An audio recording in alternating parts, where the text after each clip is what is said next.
Vaya ubicándose en el libro de Hebreos capítulo 6, del verso 17 en adelante. Es la misma base, la misma lectura que tomamos para hablar algunas cosas la semana pasada. Hebreos capítulo 6, a partir del verso 17. Si no lo ubica rápido, lo va a leer conmigo en la pantalla. Damos la bienvenida a todos una vez más. Dice la palabra, me dice amén si lo tiene. Bueno, somos mayoría. Posiblemente la versión que usted vaya a leer no es la misma que yo tengo, pero básicamente quiere decir lo mismo, solo que la versión que voy a leer es la Dios habla hoy, DHH. Me pareció interesante que quise traerla hoy para que pudiéramos tener un poco más de amplitud o comprensión de lo que Dios quiere decir. Pues bien, Dios quiso mostrar claramente a quienes habían de recibir la herencia que Él les prometió. Quiso mostrar que estaba dispuesto a cumplir la promesa, diga conmigo, sin cambiar nada. Por eso garantizó su promesa mediante el juramento. La semana pasada hablábamos de promesa y juramento. El verso 18, de estas dos cosas, ¿cuáles cosas? La promesa y el juramento. De estas dos cosas que no pueden cambiarse. Fíjense lo que dice, que no pueden cambiarse y en las que Dios no puede mentir. Recibimos un firme consuelo los que hemos buscado la protección de Dios y hemos confiado en la esperanza que Él nos ha dado. El verso 19 dice, esta esperanza mantiene firme y segura nuestra alma, igual que el ancla mantiene firme al barco. Es una esperanza que ha penetrado hasta detrás del velo en el templo celestial, donde antes entró Jesús para abrir los caminos, llegando así ser sumo sacerdote para siempre de la misma clase que Melquisedec.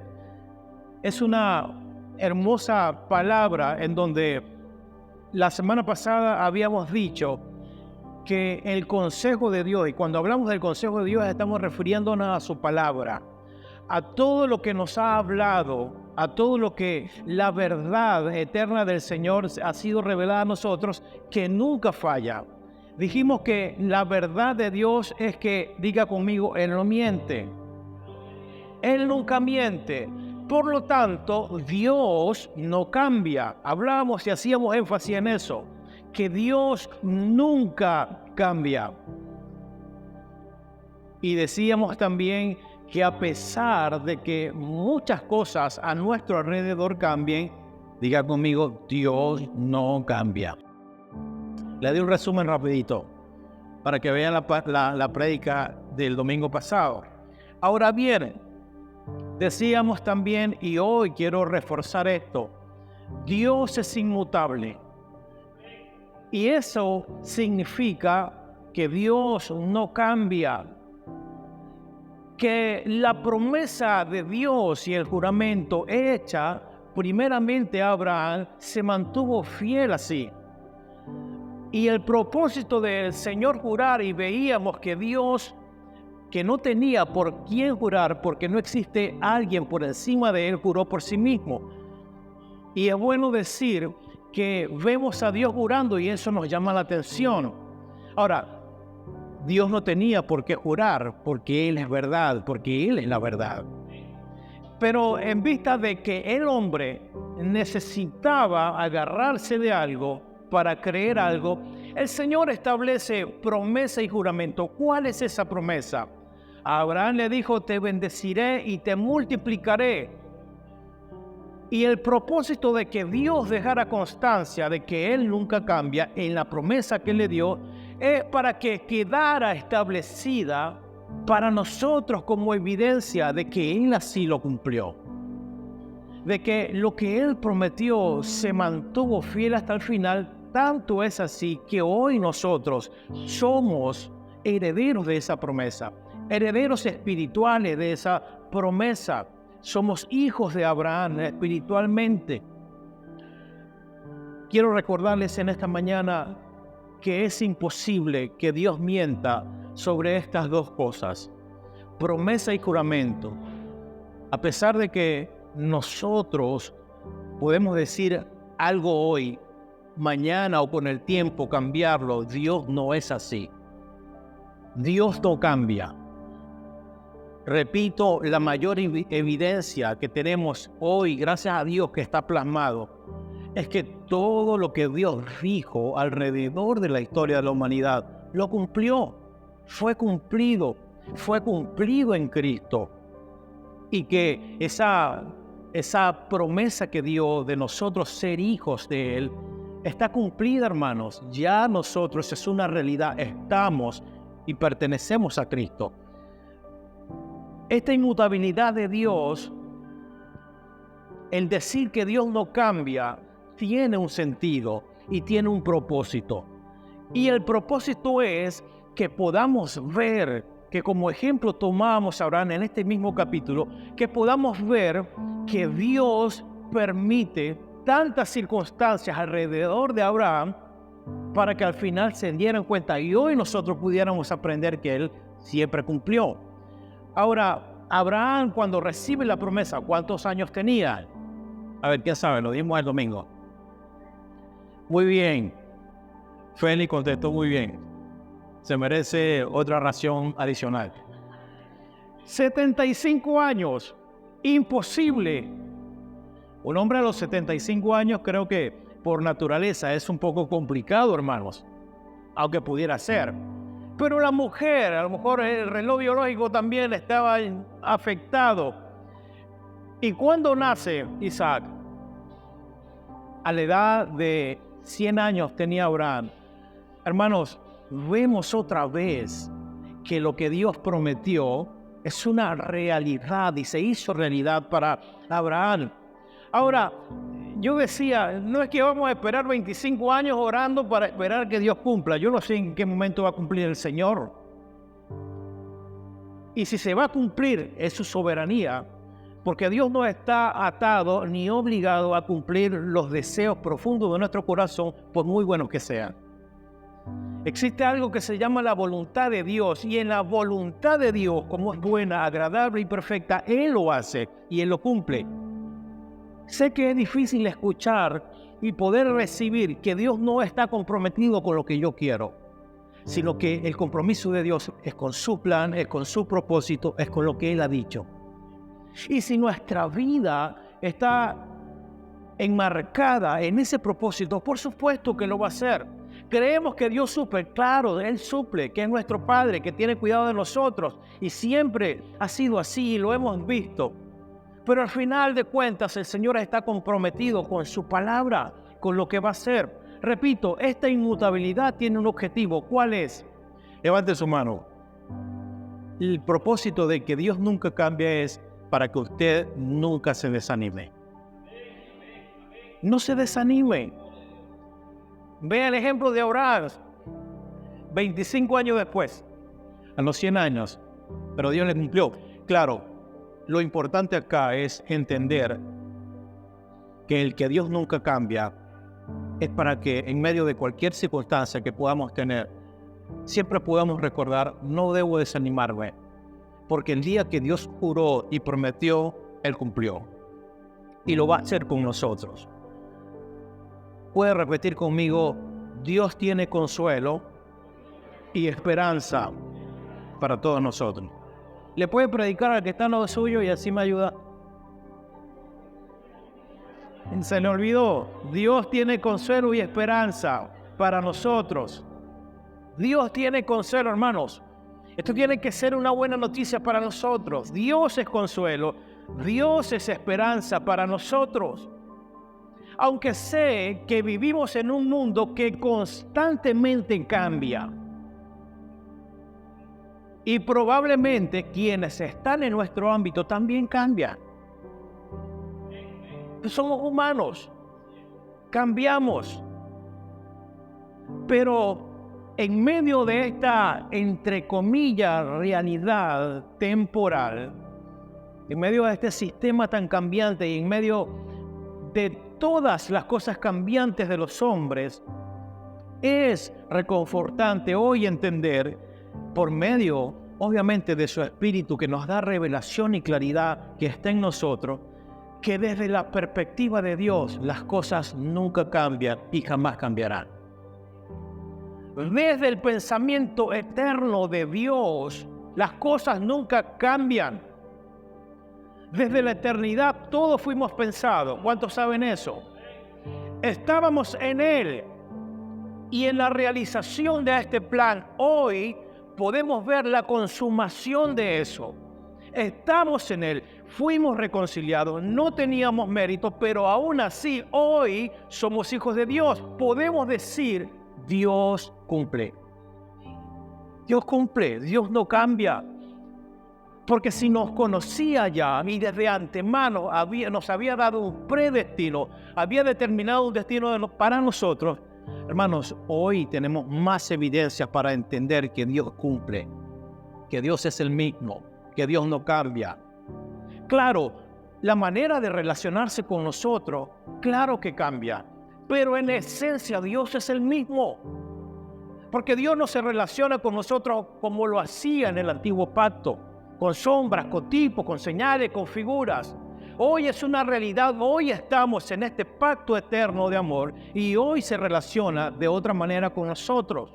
Pero en esencia, Dios es el mismo. Dios es inmutable. Es bueno entender que a pesar de los años y de las circunstancias que usted tenga hoy, yo quiero que usted pueda tener este estímulo y este consuelo de que Dios nunca cambiará, ni lo que Él ha establecido para nosotros tampoco lo hará. Amados, escuchar esto debe producirnos fuerza. Escuchar estas cosas, estas verdades, deben producir en nosotros seguridad, solidez, certeza, esperanza.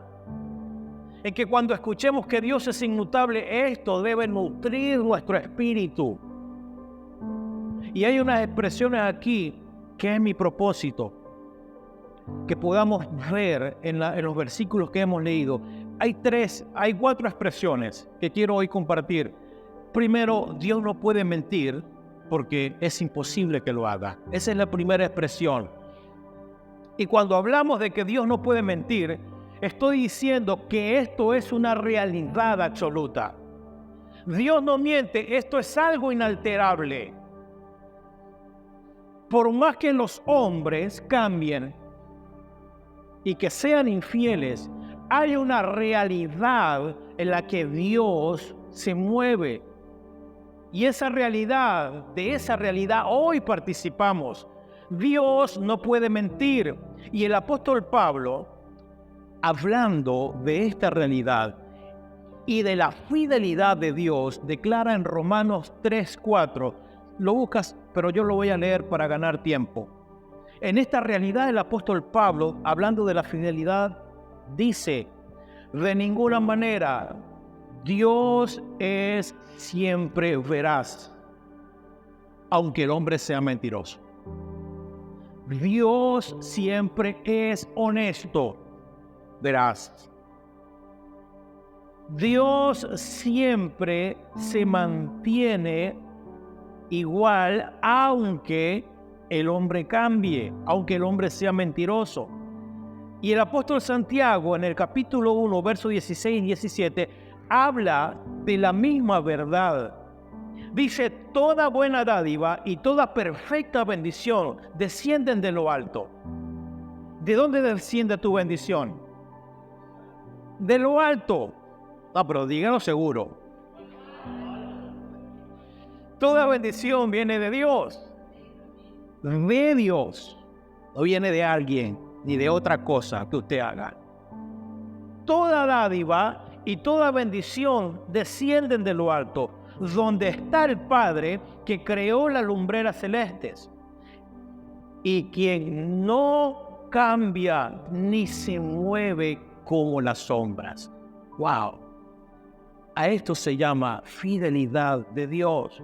No cambia ni se mueve con las sombras. Por su propia voluntad nos hizo nacer mediante la palabra de verdad. ¿Para qué? Para que fuéramos como los primeros frutos de su creación. Es interesante entonces ver a la luz de la palabra que la fidelidad de Dios, eso es una verdad absoluta. Es una verdad absoluta. Por más que los hombres y nosotros mismos podamos transgredir algunas cosas, hay una verdad. Dios es fiel. Dios es fiel. Y dice la Biblia que aunque nosotros seamos infieles, Él permanece fiel.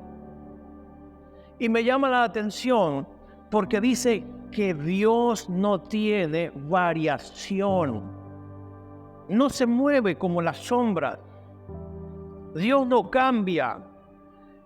Y hablar de estas cosas, estamos diciendo que es una cualidad divina que es gloriosa y es sorprendente. ¿Por qué es sorprendente? Porque si hoy pudiéramos pensar en lo que hemos hecho, para no irnos muy lejos, en estos días, en esta semana o en los meses que va de año, resulta sorprendente que Dios es tan fiel y tan bueno que por lo que hayamos dicho, por lo que hayamos hecho o dejado de hacer, Dios no te ha castigado. Eso habla de que Dios es fiel. De que cuando Él dijo no hay condenación para los que están en Cristo, eso se cumple todos los días en tu vida. ¿Cuántos se han equivocado? Todos nos hemos equivocado. Sirviéndolo a Dios, claro. Podemos ver que Dios se mantiene fiel, inmutable, a pesar de que nosotros seguramente en algunos momentos de la vida no hemos dado a la medida de Dios. Amados, es glorioso, es sorprendente para mí la fidelidad de Dios. Y a esta fidelidad tenemos que darle valor. Si Dios es fiel, ¿qué espera de nosotros? La reciprocidad, lo mismo, que podamos ser fiel.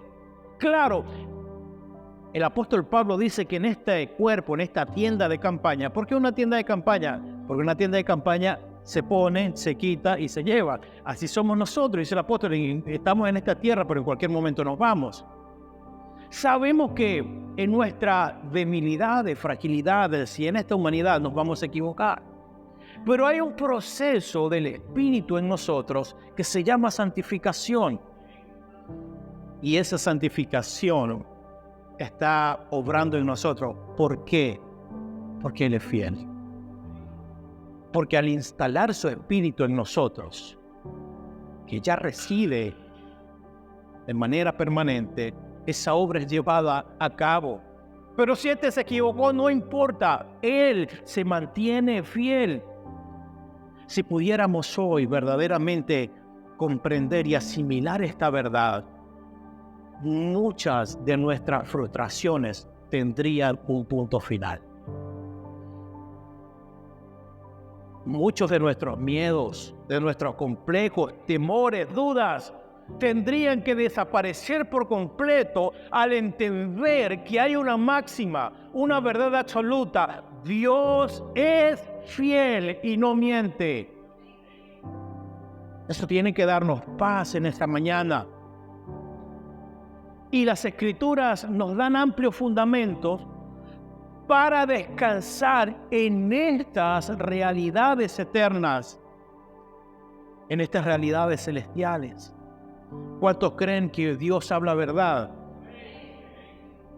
¿Y cuántos creen que Dios no puede mentir?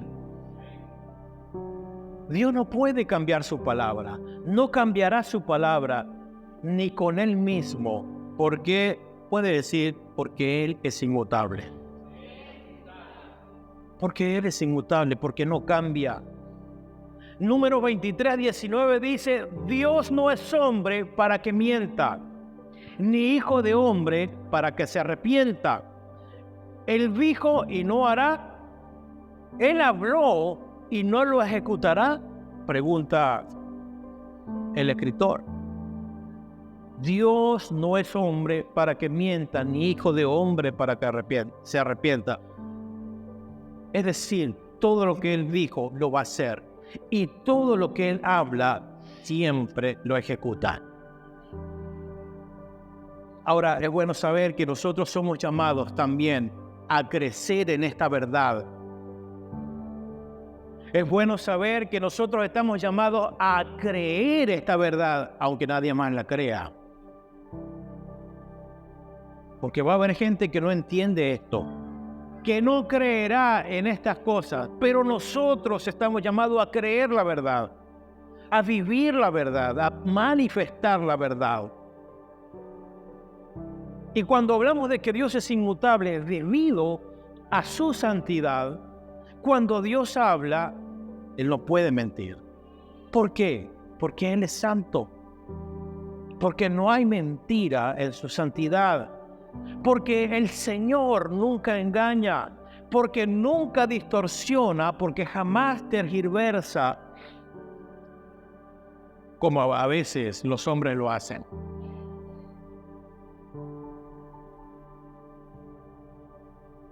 Para resumirlo, mentir va en contra de su naturaleza. El verso 18 de Hebreos 6 dice: para que por dos cosas inmutables en las cuales es imposible que Dios mienta.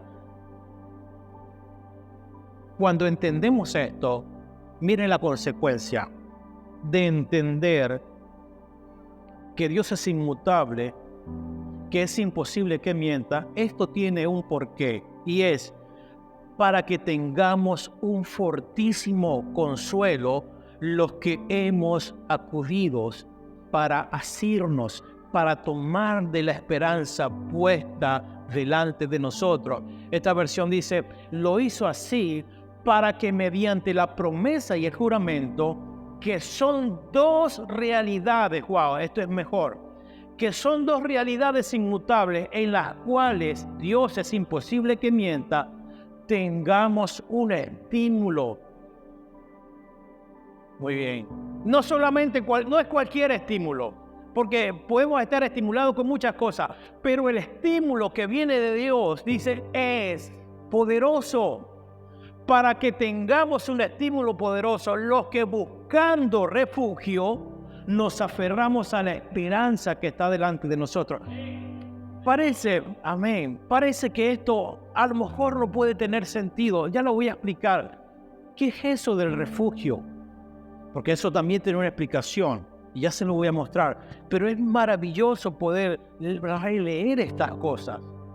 Un estímulo poderoso es la otra expresión. Ahora, este estímulo es todo aquello que te impulsa a que permanentemente puedas seguir adelante. ¿Cuántas veces nos hemos levantado sin querer seguir más? ¿O cuántas veces hemos sentido la necesidad de no seguir en muchas cosas? ¿Pero por qué lo hacemos? No es porque somos fuertes, o no es porque nuestro intelecto esté desarrollado, sino que lo que opera dentro de nosotros nos hace continuar. Para que ustedes tengan un estímulo poderoso, y ese estímulo es lo que nos impulsa a seguir adelante. Claro que no es con una actitud de resignación, porque bueno, ¿qué más? Tengo que salir adelante porque yo soy hijo de Dios. Sino que este estímulo produce el deseo y la determinación de vivir para lo que fui creado. Este estímulo poderoso de entender que Dios es inmutable, fiel y no cambia, es lo que nos produce avanzar, determinarnos en vivir para lo que fuimos creados. Quiero decirle hoy que usted fue creado para darle gloria a Dios. No es cualquier cosa.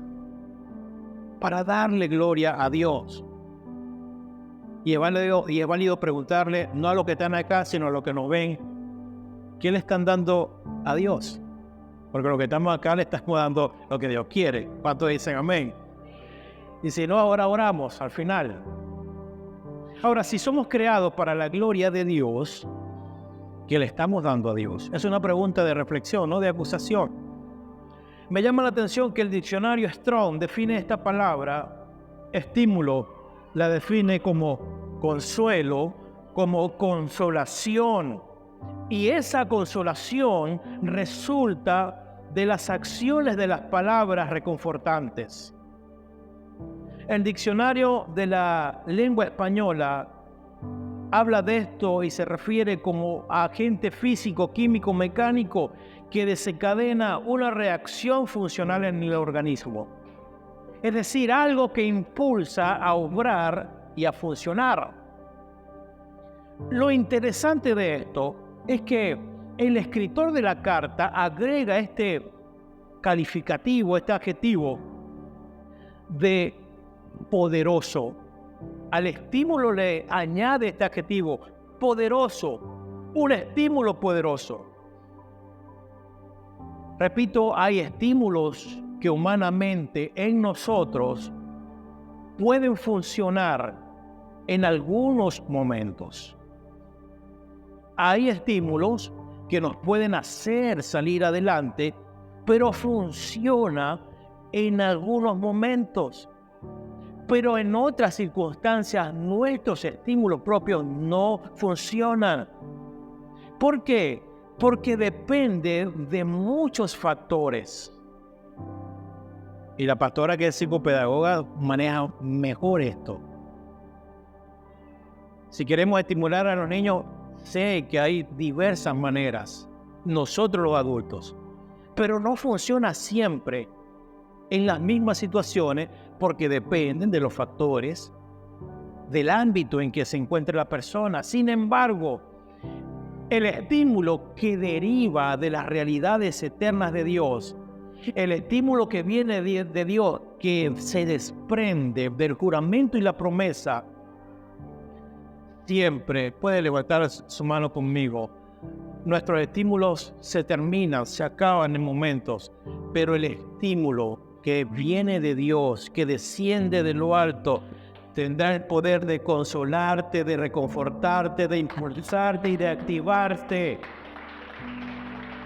Es lo que necesitamos. ¿Y sabe qué es lo mejor? Puede poner su mano así, ponga su mano así. Diga, ya lo tenemos. Ya lo tenemos. Ya está dentro de nosotros. Este estímulo es el que impulsa a los santos a ir más allá. La tercera frase es buscando refugio.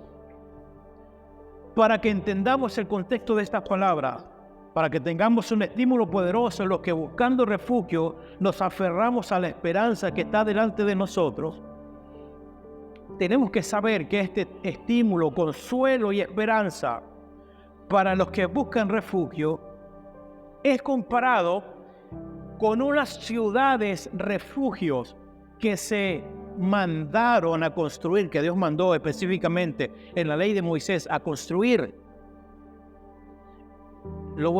Sígueme ahí, Raquel. Números 35, verso 9. Números. Salte de ahí, vete a Números. Números 35. Porque leemos esto, estas ciudades de refugio, buscando refugio. Claro, pero para que usted pueda tener una comprensión más amplia acerca de lo que produce este estímulo poderoso y de esta ciudad de refugio, quiero llevarlo a Números 35, verso 9.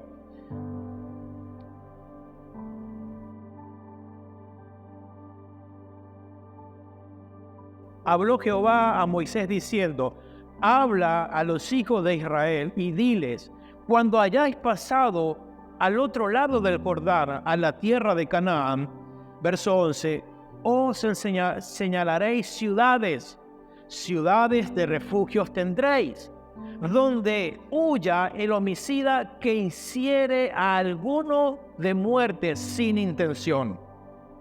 El verso 12, y os serán aquellas ciudades para refugiarse ¿de quién? Del vengador. Y no morirá, ¿quién? Aquel que haya asesinado a alguien involuntariamente. Al estar en la ciudad, no morirá el homicida hasta que entre en juicio delante de la congregación. El verso 27, Raquel. El 27. Y el vengador de la sangre le hallare, si el vengador de la sangre le hallare fuera del límite de la ciudad de su refugio, y el vengador de la sangre matare al homicida, no se le culpará por ello. Si lo hallare fuera ¿de dónde? De la ciudad de refugio. Esto está interesante. Verso 28. Pues en su ciudad de refugio deberá aquel habitar. ¿Hasta cuándo? Hasta que muera el sumo sacerdote. Y después que haya muerto el sumo sacerdote, el homicida volverá a la tierra de su posesión, es decir, volverá en libertad. Tiene sentido estas palabras porque cuando leemos otra vez el verso 18, para que tengamos un estímulo poderoso, los que buscando refugio, tengamos un estímulo, los que buscando refugio, parecido a lo que hemos leído. Nos aferramos a la esperanza que está delante de nosotros. En pocas palabras, tanto Dios como las ciudades de refugio estaban puestas para las personas necesitadas. Todos en algún momento hemos sido personas necesitadas. Todos. Y estas ciudades de refugio no tendrían ninguna utilidad a menos que alguien llegara a ese lugar. ¿Cuántos saben que Dios es refugio? Todos en algún momento tuvimos la necesidad de escapar, de correr, incluso de nuestra propia vida, de nuestra pasada manera de vivir. No habíamos matado a nadie, pero estábamos siendo asediados por nuestra condición de separación de Dios. Y de repente, un muy buen día, el Señor nos encontró y se presentó como el lugar que necesitábamos, la ciudad de refugio. Tanto Dios como las ciudades de refugio están abiertas para todos. Esas ciudades estaban disponibles para ellos, en el tiempo de Moisés, para Israel. Todo el que estuviera en esa condición, ellos tranquilamente podían estar seguros porque sabían que había un lugar para ellos. Estaba abierto. Igual Dios para nosotros siempre está disponible. Es más, lo voy a elevar más. Ya estamos en Él. Él es nuestro refugio. Y así como había temor para aquel homicida, para el que acudía a la ciudad de refugio en esos tiempos,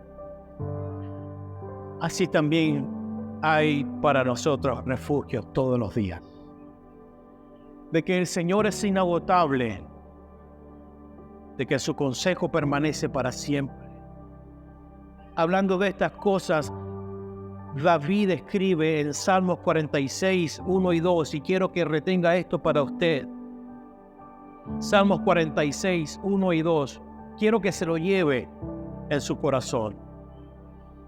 Hablando de refugio, dice, diga conmigo, Dios es. No, pero dígalo como que si lo cree de verdad.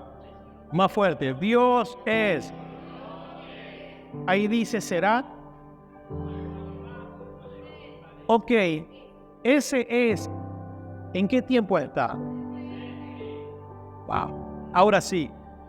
Dios es que nuestro amparo, nuestra fortaleza, nuestra ayuda segura en momentos de angustia. Es decir, Él es tu refugio.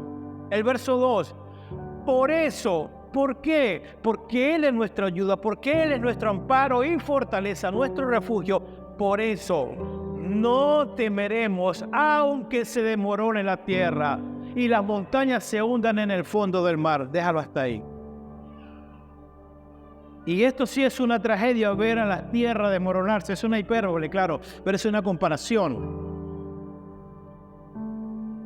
¿A cuánto se le ha derrumbado el mundo? Debo recordarte, Dios es. Dios ha mentido en algún momento con respecto a esa palabra. Nunca. Porque Dios es. Pero es que necesitamos acudir a Él. A la ciudad, al refugio. Pero normalmente a veces acudimos a nosotros mismos, a lo que sabemos, a lo que creemos. Pero cuando entendemos que Él es mi primera opción para acudir al refugio, es Él. Siempre será Él. Las ciudades de refugio eran la única alternativa. No había más. Era el único lugar para no morir, para escapar. Los que querían vivir se iban para allá. De lo contrario, eran alcanzados y destruidos por los vengadores. Y debo recordarte que así es Dios para ti. Y así debería ser Dios cuando atravesemos momentos de angustia incesante. Pablo entendió perfectamente esto. Y muchos de los que nos precedieron entendieron esta realidad. Y esta realidad los gobernó. Amado, quiero pedirte, déjate gobernar por esta realidad eterna. Dios es refugio.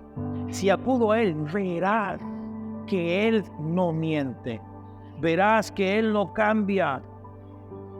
Y cuando la Biblia dice Dios es nuestro refugio, está hablando de que Él es el único lugar seguro cuando necesitamos protección de algo. Él es la única alternativa que tenemos cuando necesitamos protección de algo. El Salmo 62:7 dice: de Dios depende mi salvación y mi honor, dice David. Él es mi protección y mi refugio. Verso 8.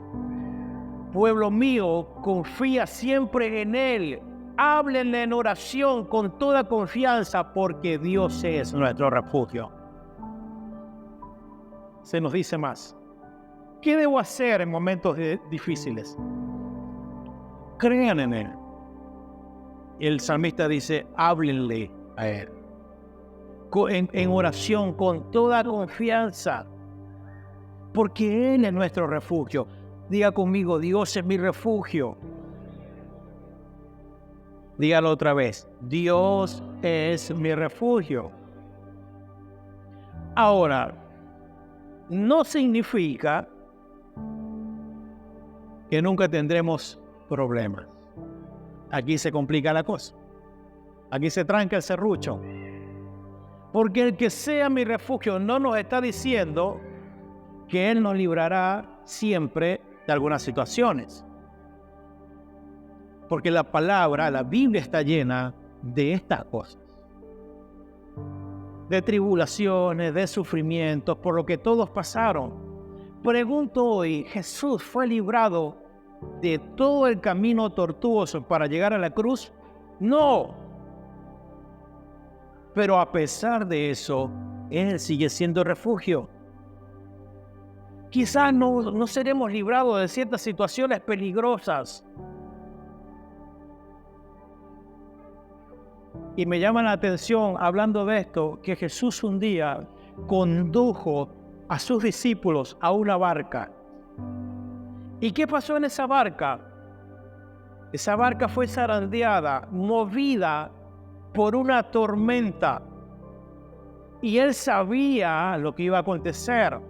¿Qué hicieron los discípulos? No importa que los vientos estén huracanados. Dios es nuestro refugio. No.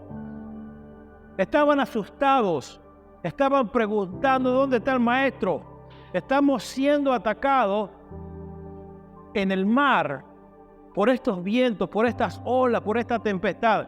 ¿Y qué hace el maestro? Él está durmiendo, porque él sabe en quién está. Los discípulos están preocupados, se parecen a nosotros. Preocupados, llorando, aterrorizados. Pero Jesús, ¿qué hizo? Se levantó, reprendió, oró, le habló al viento, a las aguas, y todo entró en calma. Y debemos aprender que algunas veces, o yo no sé si hoy estaremos en esa barca montados, pero si estamos en esa barca en donde hay tempestades, debo recordarte hoy que Dios es refugio, que Dios es tu paz. Hay una palabra que me llama mucha atención cuando yo enfrento dificultades, que no es pasividad, pero cuando yo enfrento dificultades, entiendo que por más que me afane, yo no le voy a añadir un codo a mi estatura. No va a crecer más porque se me preocupo más. Si me preocupo más, no le voy a agregar un día de vida a mi vida. Amados, hay una verdad absoluta. Él es nuestro refugio. Donde tú no puedes, Él está. Donde se te acaba la fuerza, Él es tu fuerza. ¿Por qué recuerdo esto? Él es un estímulo poderoso.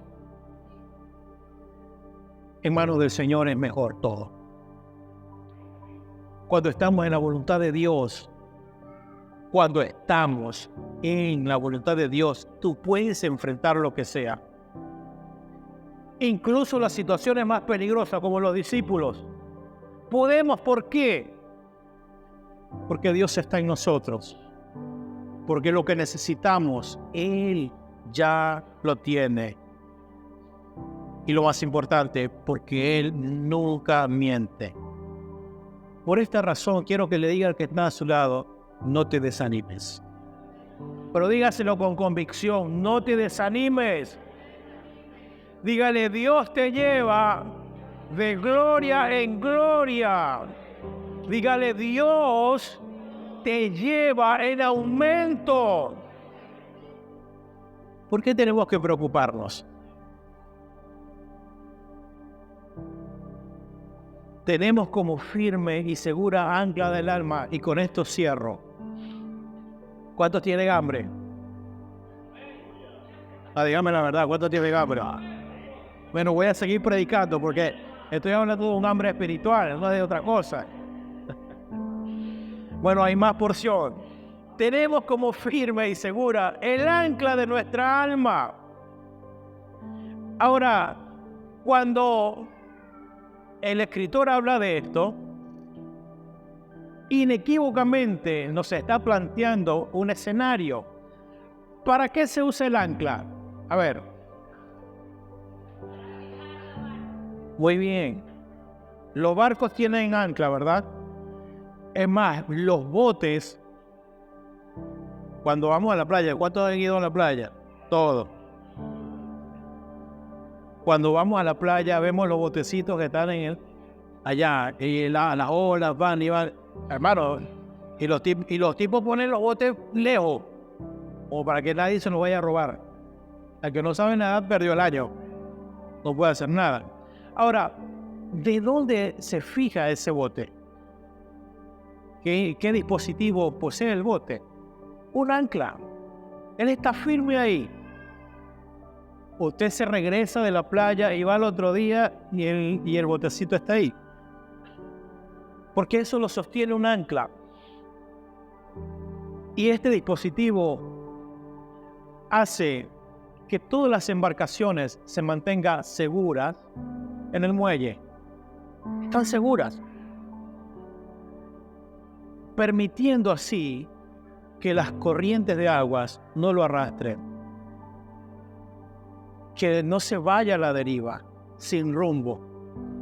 Tengo buenas noticias para todos. Dios es el ancla. Cuando las olas de la vida, los problemas, las circunstancias, situaciones, cualquier cosa vienen a nosotros, ¿por qué no nos arrastran? ¿Por qué no nos llevan a la deriva? No arrastran ni dejan la deriva a aquel que sabe que Dios es todo lo que necesita. Es el ancla. ¿Por qué no se ha destruido tu familia? Porque Él es el ancla de tu casa.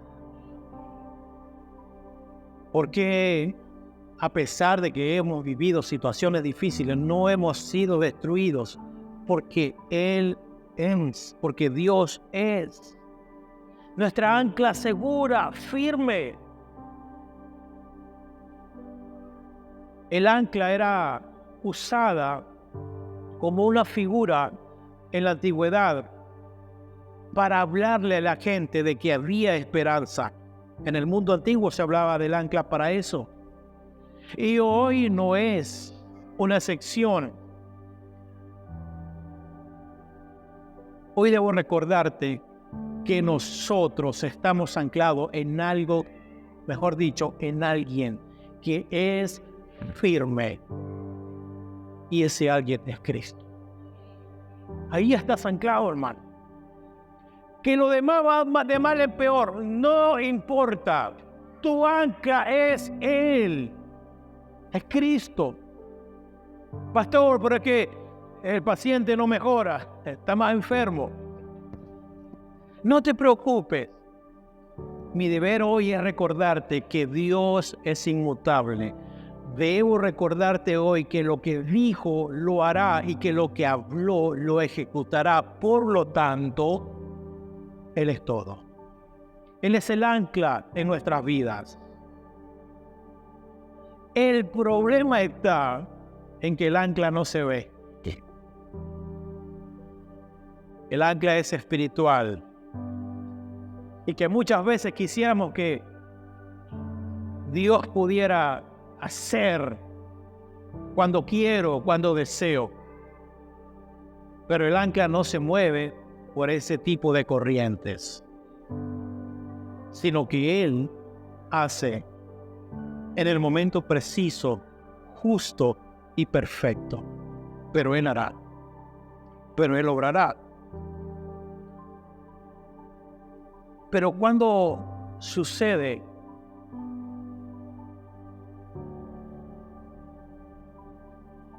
que esa ancla deja de funcionar, entre comillas, para algunos, en situaciones hemos dejado de experimentar o ver esto cuando estamos en una etapa o en un estado de perplejidad. ¿Alguien sabe qué es este estado? Perplejidad. Cuando usted no sabe qué voy a hacer, qué decido, no sé qué decir, no sé qué hablar. Eso se llama perplejidad. Cuando dejamos ese fundamento, ese ancla, es cuando nos centramos en asuntos temporales y no en la fe. Cuando tú estás más fundamentado en lo que el apóstol Pablo llama como las cosas visibles, es allí cuando alguien se puede frustrar.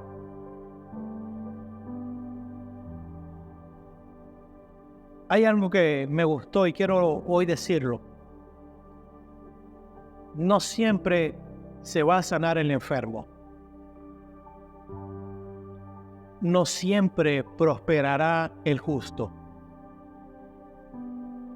No siempre Dios contestará algunas oraciones. No siempre Dios contestará de acuerdo a lo que yo quiero o de acuerdo a mis expectativas. Pero levante su mano, de algo hoy sí estamos seguros. Escúcheme. Dios siempre llevará a cabo su palabra. Vuelvo a repetirlo, Dios siempre ejecutará su palabra, porque Él nunca cambia, porque Él no miente. Y cuando eso es nuestro fundamento, esta verdad eterna se convertirá en mi ancla más segura. ¿Cuántos dicen amén? Póngase de pie, por favor, para que sepa que estoy terminando. Bien. ¿Cuántos dicen ahí donde está? Gracias, Señor. Todavía no.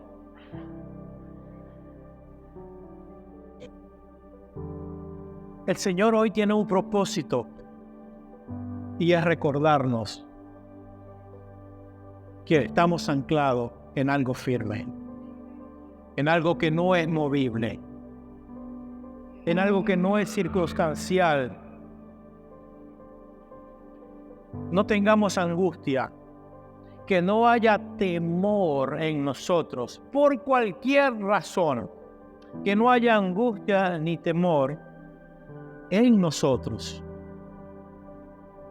Lo que necesitamos es comprender estas verdades y, más allá de comprender, caminar en estas cosas, en estas verdades. Termino como empezamos. Dios quiso mostrar a quienes habían de recibir la herencia que Él les prometía, que Él estaba dispuesto a cumplir la promesa y el juramento sin cambiar nada. Estas palabras hoy las podemos traspolar y hacerlas nuestras. Por eso, porque Él no cambia, porque Él iba a cumplir promesa, por eso garantizó todo mediante su juramento. De estas dos cosas que no pueden cambiarse y en las que Dios no puede mentir, recibimos un estímulo poderoso. Entender que Dios no cambia, que Dios permanece para siempre, que a Dios no lo mueven las circunstancias, es lo que quiso darnos a entender hoy, que eso producirá un enorme y fortísimo consuelo, un firme consuelo. Hoy los que nos hemos acercado a Dios, y como dice la palabra, no nos hemos acercado a cualquier monte, nos hemos acercado a Él, a un monte santo, a una ciudad celestial. Lo que nos hemos acercado, los que hemos buscado protección y refugio de Dios, lo hemos hecho porque hemos confiado y sabemos que Él es nuestra única esperanza. Y esta esperanza mantiene firme y segura nuestra vida, nuestra alma, nuestras emociones. Él.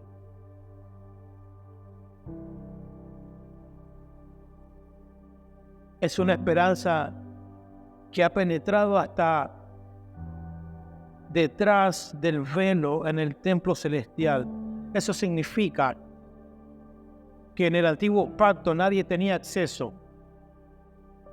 Pero una vez cambiado el pacto, una vez Jesús en la cruz rompe el velo y entramos en este pacto, Él nos garantizó la entrada, el acceso al trono, y juntamente con eso tenemos libertad. Él nos garantiza eso. Donde antes entró Jesús para abrirnos caminos, llegando así a ser sumo sacerdote para siempre. Dios no es hombre para que mienta, ni hijo de hombre para que se arrepienta. Él dijo, Él lo hará, Él habló y Él lo ejecutará. Padre, gracias en esta mañana por tu palabra. Señor, tu palabra que es viva, tu palabra que es eficaz, tu palabra que discierne nuestros pensamientos, nuestros corazones. Que hoy tu palabra también, en lo más profundo de nuestro ser, Señor, pueda venir para cortar, para separar todo aquello que nos quiera hacer retroceder de esta firme posición. Señor, todo aquello que nos quiera condicionar nuestra fidelidad a Dios, sea quitado de nosotros y podamos ver con nuestros ojos espirituales que tú eres nuestro refugio, que tú eres inmutable, que lo que has hablado lo has cumplido y lo que has dicho lo has ejecutado, Señor, que podamos fiarnos de estas verdades eternas. Que ante cualquier cosa, circunstancia, momento de dificultad que hoy tengamos que vivir, hoy podamos asirnos, hoy podamos tomarnos, Señor, de este fundamento, de esta palabra, de esta garantía que tú nos das, que tú nos has hablado. Señor, permítenos experimentar esta verdad, esta realidad. Tú eres el ancla de nuestra vida. A pesar de las innumerables situaciones que podamos atravesar, Señor, en ese momento de inflexión, en ese punto de quiebre, recuérdanos esto, que tu Espíritu, que ya ha sido derramado en nosotros, Señor, nos pueda conducir, nos pueda enseñar y revelar estas cosas en momentos de presión. Llévanos más profundo, Señor, te lo pedimos. Abrazamos y recibimos el consejo de tu palabra.